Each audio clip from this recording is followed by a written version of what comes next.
Hi friends, welcome back. तो अभी हम देखने वाले हैं लल्लन टॉप के मंच पर जावेद अख्तर ने धुआं धुआं कर दिया जाहिल मौलाना को। तो अब देखते हैं भैया ये क्या हुआ है। तो वीडियो शुरू करते हैं। वीडियो शुरू करने से पहले अगर आप चैनल पर नए हो और आपने अभी तक सब्सक्राइब नहीं किया तो जल्दी से पहले सब्सक्राइब के बटन और बेल आइकन को क्लिक कर लो ताकि आपको हमारे सारे न्यू वीडियोस के नोटिफिकेशन मिल जाए जैसे हम अपलोड करें। अगर आपको वीडियो पसंद आता है प्लीज लाइक एंड शेयर। चलिए शुरू करते हैं। तो जब से जावेद अख्तर ने अपने एक इंटरव्यू में हिजाब को लेकर बयान दिया है, हिजाब को एक बुरी प्रथा बताया है, हमारे देश की लड़कियों के लिए अभिशाप बताया है, तब से हमारे देश के जिहादी बुरी तरह से भड़के हुए और शायद इसी वजह से वो जावेद अख्तर से डिबेट करने भी आ गए। पर अफसोस यहाँ उन्हें खाने मुंह की ही पड़ रही है। मैं ये पूछना चाहूंगा, ये इतनी राजदारी क्या है कि तुम सामने तो सबूत दे दो हमें। मैं पूछूंगा आपसे खुदा कैसे बना, क्यों नहीं पूछूंगा? आपको इसमें हेल्प नहीं होती? या कयामत के बाद कभी एक जस्टिस होगा? अच्छा, अब जब किसी डॉक्टर के पास जाते हैं, डॉक्टर के पास जाकर वो अगर उसने हमें कोई दवाई दी है तो हम ये तो नहीं कहते कि जब तक आपके पास जितना नॉलेज और जितना विजडम नहीं है, आपने क्यों ये दवाई दी है, तब तक हम इस चीज को एक्सेप्ट नहीं करेंगे। नहीं कहते, हम उसकी अथॉरिटी को तस्लीम करते हैं। डॉक्टर में खुदा में बड़ा लिखा से डॉक्टर पढ़ा लिखा होता है। ये तय करना कि अल्लाह ही जिंदगी देता है, खुदा ही मौत देता है, ये गलत है। बिल्कुल गलत नहीं है। हाँ, नहीं, निजाम उसी ने बनाया फ्री विल का। आप बताएं, अगर खुदा नहीं है फॉर एग्जांपल, तो आप इविल को कैसे डिसाइड करेंगे? दुनिया में ऐसे ग्रुप्स हैं जो रेप को जाहिर मानते हैं सर्टन हालात में। मैं डिटेल में नहीं जानूंगा। ये जो आईसिस वाले थे जिन्होंने क्या किया था। दरअसल लल्लन टॉप के स्टेज पर बहस चल रही थी कि अल्लाह एग्जिस्ट करता है या फिर नहीं करता है, जिसको लेकर जावेद अख्तर ने ऐसे ऐसे तथ्य लिए हैं, ऐसी ऐसी बातें बताई हैं जिसको लेकर ये जिहादी और भी ज्यादा बुरी तरह से भड़कने वाले हैं। बाकी वो सभी हिंदू जो कि जावेद अख्तर को पसंद नहीं किया करते हैं, वो भी इस वीडियो को ज्यादा से ज्यादा शेयर जरूर करेंगे। क्यों और आखिर किस लिए, आप खुद देखिए। उसके बाद उन्होंने कहा कि भाई हमें नहीं मालूम। अगर नहीं मालूम तो क्लियरली कह देना कि नहीं मालूम है, इसमें क्या हर्ज है? तो वही तो मैं कह रहा हूं ना कि आप कह दें कि नहीं मालूम, लेकिन क्लेम क्यों कर रहे हैं कि गॉड एग्जिस्ट नहीं कर रहा है? गॉड यानी कि अल्लाह। आप कह दें नहीं मालूम है, हो सकता है हो सकता ना हो। दूसरी चीज इन्होंने कहा कि खुदा दुनिया बनाने से पहले 150 साल पहले या करोड़ों साल पहले क्या कर रहा था। अरे हजरत, टाइम ये 100 साल पहले या 100 साल बाद, पहले बाद में अभी, ये वो अल्फाज हैं जिनका ताल्लुक टाइम से है। टाइम शुरू ही हुआ है यूनिवर्स की बिगिनिंग के बाद, तो उसके पहले खुदा क्या कर रहा था? सवाल इलॉजिकल है, ये फेलेसी है। यानी आप ये कह रहे हैं कि यूनिवर्स के बनने से पहले खुदा क्या कर रहा था? टाइम के बनने से पहले, पहले का ताल्लुक टाइम से, टाइम उस वक्त था ही नहीं, तो ये सवाल ही इनवैलिड है खुदा के ताल्लुक से। ये क्या लॉजिक था भैया, मैं तो समझ नहीं आया। करूंगा, आपने कहा कि जब कायनात ही नहीं थी तो वक्त भी नहीं था, कुछ भी नहीं था। कैसे नहीं था? खुदा था, एक एग्जिस्टेंस तो था ना, खुदा था। तो जब खुदा था तो वक्त भी होगा। वक्त भी होगा, ऐसा नहीं कि कुछ भी नहीं था, खुदा था। अच्छा, बाकी एक आपने कहा साहब, आप साबित कीजिए, आपके पास भी लॉजिक है या मेरे पास भी लॉजिक है। मेरा जिम्मेदारी नहीं है साबित करना कि खुदा है। बर्टन रसल ने बड़ी अच्छी बात कही। बर्टन रसल ने बड़ी अच्छी बात कही। मैं आपसे अगर ये दावा करूं कि चाय की केतली मरीख के चारों तरफ घूम रही है, मार्स के चारों तरफ, तो ये आपका काम नहीं है कि आप साबित करें कि कोई चाय की केतली नहीं है। ये मेरा काम है, मैंने दावा किया है। ये दावा तो मजहबी लोग करते हैं कि खुदा है, मैं क्यों साबित करूं कि नहीं है? जब तक आप मुझे कन्विंस नहीं कर देंगे मैं नहीं मानूंगा। आपकी जिम्मेदारी है, मेरी जिम्मेदारी नहीं है। बिल्कुल, लेकिन इसका ये मतलब नहीं कि किसी चीज के पीछे रीजन आपको नहीं पता तो रीजन नहीं है, इसे कहते हैं नहीं, मुझे नहीं पता, लेकिन मेरी जिम्मेदारी नहीं है। वो बिल्कुल सही कहा था उसने, बर्टन रसल ने। आप लोग उसे मजाक में डाल, मैं क्यों मानूं कि भाई आप एक दावा कर रहे हैं, मैं क्यों कहूं कि मैं क्यों मानूं? आप प्रूफ कीजिए मेरे पे। मतलब जो दावा कर रहा है वही प्रूव करेगा ना। तुम दावा करो, तुम कह रहे हो ये है, तो प्रूव करके मुझे बताओ ना ये है। नहीं मानूंगा। नहीं तो नहीं मानूंगा। अब मैं कह रही हूँ कि भैया बारिश हो रही है बाहर, अब मैं क्यों मानूंगी? दूसरा बंदा क्यों मानेगा मेरी बात की बारिश हो रही है? जब तक तुम दिखा नहीं देते मुझे कि हाँ बाहर बारिश हो रही है, जब आप दिखाओगे हाँ बारिश हो रही है तो मैं मानूंगा। तुम्हारी बात को मैं क्यों मानूं जब तक तुम मुझे प्रूव नहीं कर देते? बात तो ठीक ही है ना। मैं थोड़ा तो बोल रहा हूँ कि बारिश हो रही है या खुद भगवान है या गॉड है, मैं खुदा है।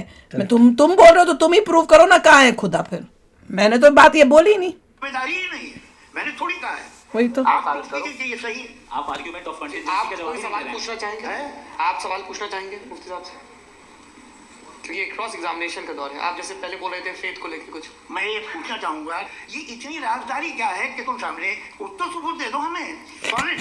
ये जैसा कि यूनिवर्स कैसे बनी, इससे मसला क्या हल होगा? मैं पूछूंगा आपसे खुदा कैसे बना, क्यों नहीं पूछूंगा? कैसे बना? बल्कि वो तो कायनात से कहीं ज्यादा इंटेलिजेंट है, कायनात से कहीं ज्यादा जी, वो हमेशा से। सही आप कहेंगे मैं मान लूंगा। अच्छा, वो कादुल मुखलक यानी कादुल मुखलक मतलब ओनली इम्पोर्टेंट, जो चाहे कर सकता है। आपको नौकरी दिलवा सकता है, आपकी अच्छी जगह शादी करवा सकता है, आपके पड़ोसी का मुकदमा हरवा सकता है, आपसे दिखा सकता है, सब काम करता है। थोड़ा सा माइक क्लोज जी। वो इस दुनिया को चला कैसे रहा है, ये दुनिया कैसे चल रही है, आपको इस पर हैरत नहीं होती? या क़यामत के बाद कभी एक जस्टिस होगा, जब ये बच्चा मर चुका होगा जिसकी धज्जियाँ उड़ गई बम से, इसको इंसाफ मिलेगा तब। अच्छा अब जवाब दो। हाँ जी जी, मैं इसीलिए आप ही तरफ। आपने कहा कि आपने साबित ही नहीं किया, जबकि आर्ग्यूमेंट ऑफ कॉन्टिंजेंसी बुनियादी आर्ग्यूमेंट है। आप मुझे कॉन्टिजेंसी का मतलब बताइए, आपका मतलब क्या समझेगा? कॉन्टिंजेंसी का मतलब ये हुआ कि हर वो वजूद जो किसी भी चीज का पाबंद है, हर वो वजूद या हर वो चीज जो अपने एग्जिस्टेंस में किसी भी चीज के पाबंद है और उससे बाउंड है, उसको उसकी जरूरत है, उस पर डिपेंड करती है, तो जाहिर सी बात है कि उसका कोई ना कोई कॉज होता है। ये तो अकल की बात है, ये आप रीजनिंग की बात करते हैं, मैं वही कर रहा हूँ। दूसरी चीज आपने ये बात कही कि इतने बिलियन लाइट ईयर्स दूर है, उसका मेरा क्या लेना देना। फिर मेरे ख्याल से आपको ये नहीं कहना चाहिए I think therefore I am an atheist. आपको सोचना चाहिए, सिर्फ आप एक लिमिटेड दायरे में रहकर नहीं सोचें, बल्कि बाहर निकलकर सोचें। आपने तीसरा सवाल किया, आपने तो तीन सवाल एक साथ। ऐसी बात है ना कि ये कुछ लोगों को इतराज हो जाएगा आप पे कि आप कुछ भी सोचें, ये इजाजत आपको है नहीं। मुझे है। दुनिया वालों को इसकी इजाजत देती है। जी, हम जब किसी डॉक्टर के पास जाते हैं, डॉक्टर के पास जाकर वो अगर उसने हमें कोई दवाई दी है, तो हम ये तो नहीं कहते कि जब तक आपके पास जितना नॉलेज और जितना विजडम नहीं है, आपने क्यों ये दवाई दी है, तब तक हम इस चीज को एक्सेप्ट नहीं करेंगे। नहीं कहते, हम उसकी अथॉरिटी को तस्लीम करते हैं। क्यों? जी क्योंकि नहीं। हम जानते हैं कि वो नॉलेजेबल है, वो विजडम वाला है, हमसे ज्यादा नॉलेज और हमसे ज्यादा विजडम है। बताया सर। मैं डॉक्टर में और खुदा में बड़ा डिफरेंस है, डॉक्टर पढ़ा लिखा होता है तो मैं उसकी बात सुनूंगा। डॉक्टर पढ़ा लिखा तो होता है। मैम ये नहीं कुछ जवाब दे दीजिए ये सर आप प्लीज, ये आप कहिए, अगर कहिए। सब ऑडियंस से बोलने लगेंगे तो फिर मतलब नहीं नहीं, लाइफ में इसका। मतलब आप ये कहें कि क्योंकि आप डॉक्टर पे बिलीव करते हैं इसलिए खुदा पे बिलीव किए क्या? ये मिसाल आपको समझाने के लिए। आर्गुमेंट है, इस पे आपको इतराज नहीं है। तो सिंपल बात ये है कि मैं अगर ये यकीन कर लूँ कि ओमनी पेटेंट उसकी मसलहत है, ये जो बच्चे मर रहे हैं ये मसलहत है उसकी, मुझे नहीं चाहिए इसकी मसलहत। उसकी मसलहत नहीं, यही तो मसलहत समझना है। मतलब एक्सपीरियंस। अच्छा इस आपने अभी मेरी बात पूरी सुनी नहीं। मैंने कहा आपका पूरा आर्गुमेंट दो फॉल्स असम्पशंस पर है। एक फॉल्स असम्पशन मैंने बता दिया, दूसरा फॉल्स असम्पशन ये है कि इस दुनिया में इविल के होने का कोई गुड रीजन नहीं है, जबकि हमारे पास बाज रीजंस मौजूद हैं, हमारे पास बाज वजूहात मौजूद हैं। अगर इस दुनिया में इविल ना हो तो आप गुड को डिफाइन कैसे करेंगे? अगर जुल्म ना हो, आप इंसान यानी पागल है क्या? है कहता है ईविल का होने का एक गुड रीजन है। ईविल का कभी कोई गुड रीजन हो सकता है होने का? ईविल का है? ये आदमी पागल है। आपको समझेंगे कैसे? अगर तारीकी ना हो तो आप लाइट को समझेंगे कैसे? बहुत अच्छे। अभी और सुन लें, अभी और बाकी है। ये तो बात बहुत पसंद आई टोटली रॉन्ग था। कि जब तक रेप ना हो तब तक औरतों की इज्जत के ख्याल आपने मेरा जवाब पूरा सुना ही नहीं। जब तक के बच्चों का कत्ल ना किया जाए तब तक आपको बच्चों की मासूमियत की इज्जत है। आपने पूरा जवाब सुना ही क्या नहीं। बात वही तो मैंने कहा। क्या आपने नुक्ता निकाला? आपने पूरा जवाब सुना ही नहीं। आप सुन लें, मेरी बात सुन लें कि मैंने आपको एक चीज बताई। दूसरी चीज, इस दुनिया में हम आए हैं टेस्ट के लिए, हमारा टेस्ट हो रहा है और हर इंसान का अलग अलग अंदाज में टेस्ट होता है। और इस दुनिया में अगर इविल मौजूद है तो वो इविल जरिया है हमारे अंदर ह्यूमन नोबल क्वालिटीज को डेवलप करने का और अलग अलग फील्ड में प्रोग्रेस करने का। और अगर हमारे अंदर इस दुनिया में इविल नहीं होता तो बताइए टेस्ट का मतलब क्या होता? अगर मैं अपने स्टूडेंट को एमसीक्यूज दूं और उसमें सिर्फ राइट आंसर लिख कर दे दूं और कहूं तुम्हारा टेस्ट हो गया, ये मीनिंगलेस है। क्या पागल है? अगर हम टेस्ट के लिए आए Stupid तो man. जाहिर है गुड एंड इविल दोनों मौजूद है। He is stupid. तो अगर गुड एंड इविल दोनों मौजूद है तो ये इविल भी खुदा का बनाया हुआ है। जी हाँ, खुदा का बनाया हुआ है, लेकिन अच्छा चलो अच्छी बात। जी बिल्कुल तो बिल्कुल खुदा मतलब ने अभी बनाया। अभी तो ये है कि जो मेजॉरिटी है दुनिया में कोई इविल है, तो ये खुदा एक्चुअली इविल के साइड पे लग रहा है मुझे। लोगों हैं क्या बात कर रहे हैं भाई आप? कोई भी जो सिर्फ होगा, चाहे आपका अपना घर हो जिसके आप सबसे बड़े हैं, चाहे आपकी ऑर्गेनाइजेशन हो जो आप चलाते हैं, वहाँ पर आप इविल रखेंगे साबित करने को कि बाकी लोग शरीफ हैं। मेरी बात सुनिए। क्या ये आर्ग्यूमेंट ही गलत है? अगर- कि जब तक के कोई इविल नहीं होगा तब तक के शरीफ आदमी शरीफ नहीं लगेगा। अगर एग्जामिनर गलत ऑप्शन दे रहा है तो एग्जामिनर इविल नहीं हो गया। जो गलत ऑप्शन को सेलेक्ट कर रहा है वो फेल होगा। क्रिएटर ने इविल को बनाया है लेकिन वो इविल नहीं है। अच्छा सुनिए मेरे उसको सुन के तो पागल हो जाऊंगी। Let me complete sir. होते हैं पागल। क्रिएटर ने इविल को बनाया है टेस्ट के लिए, वो इविल नहीं है। इविल वो होगा जो उसे इख्तियार करेगा। छुरी को बनाने वाला गलत नहीं होता है, छुरी का गलत इस्तेमाल करने वाला गलत होता है। ये एग्जाम्पल बढ़िया। रेप को कैसे गलत इस्तेमाल करते हैं? रेप इंसान के फ्री विल का नतीजा है। Free will? कैसे गलत इस्तेमाल? How is rape free will के इस्तेमाल हाँ, का? मैं बता रहा हूँ कि जो इविल इस दुनिया में मौजूद है उसके कई सारे तरीके हैं। एक तरीका इंसान का अपना फ्री विल है। अब अगर कोई रेपिस्ट रेप कर रहा है तो इसका गॉड का कसूर नहीं है, वो अपने फ्री विल का गलत इस्तेमाल कर रहा है, उसको सजा मिलनी चाहिए। और उसी के लिए जहन्नम बनाई गई है। ये फ्री विल का भी बड़ा चक्कर है। आप जब कोई बुरा काम करते करे हैं, free will हो बुराई गया। होती है तो ये कहा जाता है कि ये फ्री विल है। 7 billion free wills are moving on this planet. 7 billion free will. और एक आदमी अपनी फ्री विल से मुझे कत्ल कर दे तो मैं खुदा की मर्जी से मरा हूँ कि इसकी फ्री विल की वजह से? गुड, मेरी मौत खुदा के हाथ है, Very good. फ्री विल वाले के हाथ। ठीक बोला।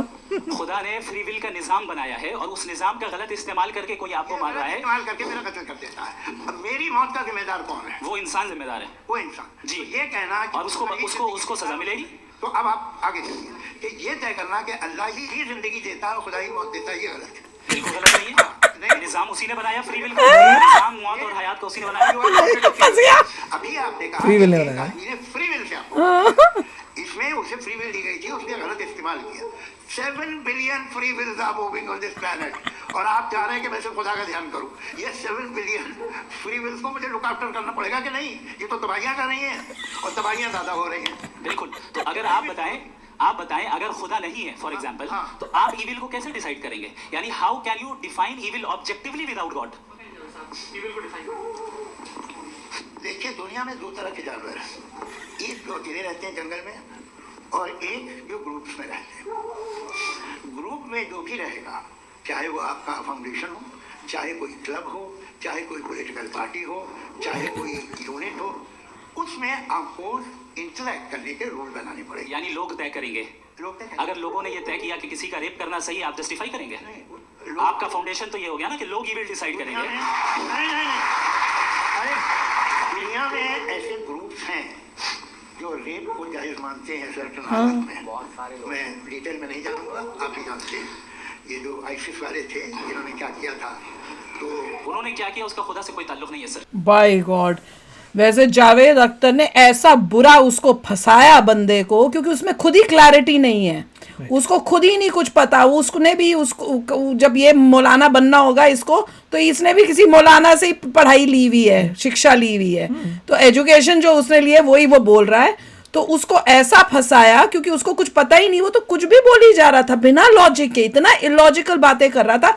सबसे घटिया इलॉजिकल बात ये थी कि ईविल होना चाहिए, क्योंकि ईविल से ही जो है गुडनेस का पता चलेगा। अगर ईविल नहीं होगा तो आपको गुडनेस का क्या पता चलेगा? इतना पागलपंती की बातें, बहुत ही रॉन्ग था। क्योंकि मान लीजिए राम राज्य के समय there was only goodness, there was no evil. तो इविल नहीं होने के बावजूद भी goodness can exist, there is no problem. और वहां पे भी बड़ा अच्छा फंसाया कि भैया अच्छा मेरी, अगर किसी ने, वो कहता है कि फ्री विल से वो गंदा काम करते हैं, गुनाह जो होता है वो फ्री विल से होता है, वो भगवान का नहीं, उसमें कोई करने लेना देना है। तो वो कह रहे हैं कि उसने, जावेद अख्तर ने कहा कि अच्छा मेरे को किसी बंदा कोई मेरा खून कर दे, मुझे मेरा मार डाले, तो वो उसका वो फ्री विल की वजह से वो उसने ये काम किया है। कहता हाँ, मतलब उसमें खुदा का कोई हाथ नहीं है। कहता नहीं। तो कहता फिर तुम ये क्यों कहते हो कि जिंदगी और मौत खुदा के हाथ में है? वो तो उसको ऐसा फंसाया। एक तरफ तो कह रहा उसकी फीवल की वजह से खुदा का कोई लेना देना नहीं, मार दिया तो फिर मौत कैसे खुदा के हाथ में हो गई? मतलब इन लोगों में कोई अक्ल नहीं, कोई कुछ नहीं। मतलब ये है कि उसने बताया नहीं बंदे ने, हाँ, कि फ्री विल तो है, मगर एंड ऑफ द डे भगवान डिसाइड करेगा मरेगा नहीं मरेगा, कुछ भी। वो फ्री विल है उसके पास, ही कैन ट्राई। मगर अगर भगवान ने कहा कि नहीं मरेगा तू, तो जो फ्री विल करना है कर ले, उखाड़ ले। ऐसा थोड़ा क्यों होता है? ये खूनी जो कर रहा है वो बंदा, वो फ्री विल से कर रहा है। फिर एक पॉइंट आता है कि भगवान जो है मटेरियल चीज़ों को नहीं डिस्टॉर्ट करता। मतलब अगर तुम गोली मारोगे तो बुलेट निकलेगी और चीर करेगी तुम्हें, तो मरोगे। God can not do anything in that. तो बहुत कॉम्प्लेक्सिटीज हैं इन चीज़ों में नहीं, और बहुत ही अच्छी बातें। और सबसे बढ़िया जो था, वो सबसे बढ़िया ये था जब वो कह रहे थे 7 मिलियन लोग, वो आदमी जो है फ्री वीवल वाले घूम रहे हैं, और वो जो है वो 7 मिलियन क्या करते हैं, कहीं भी, हाँ 7 बिलियन वो कहीं पे भी फोड़ लेते हैं अपने आप को, हैं वो भी फ्री विल से कर रहे हैं। 7 billion is the population of earth. तो बात कर रहे हैं कि जो भी बंदा है पॉपुलेशन ऑफ अर्थ, हर एक के पास फ्री विल है, तो उनको मॉनिटर करते हैं पहले, किसी पता नहीं किसकी फ्री विल कहाँ चल जाए। और मैं क्या क्या संभालूं, बहुत वो अच्छा बात है। काफी बात डीप जा रहा अच्छा है। कर रहे थे। अगर आप सोचें तो it will go much deeper, और आपको आंसर भगवत गीता में एक्चुअली मिलता है। नहीं, पर ये लोग जो है ये बहुत अच्छा बता रहे हैं कि भाई कि किस तरह से तुम लोग फ्री विल के नाम से कहीं पे तुम बोल देते हो खुदा का है, कहीं पे तुम कह देते हो ये बंदे ने ही किया हुआ है।